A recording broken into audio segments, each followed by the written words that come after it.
Naata karon diri sa merkado open guys no. Kay dili ta magpalitan og shake ang nakanindot diri kay mga presko jud ang prutas pili lang kaot sa imo ha. Avocado ba, saging, dragon fruit, mangga, grapes na halos tanan nga prutas. Unsay imong gusto pili lang ka guys. So atong order diha is mango shake. Daghan kini sa suki guys kay lami jud ang ilang shake diri. So usa pa affordable na kini guys ang naay mangga nga 50 na 60.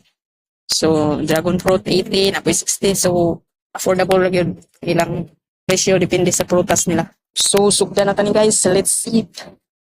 Lami kan guys no kay syempre now.